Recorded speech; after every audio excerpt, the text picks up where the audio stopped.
Good morning sa lahat. Yan.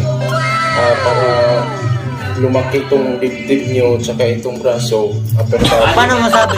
Ito yung gagamitin nyo. Bibili lang ngayon ng ganito. Ito. So ito ang gagawin nyo. Una, step, hindi nyo pa kaya. Yan. Lima-lima muna. Hindi totoo yan. 1, 2, 3, 4, 5. Yan. Para yung upper body nyo malakas. Ito yung bibili nyo. Tanga talaga. Ito yung ginagawa ko, kaya ito, lumalaki ito. So, yan, upper body. Ngayon, puro upper body lang to, mga kadulog. Yung gagawin nyo. Yan.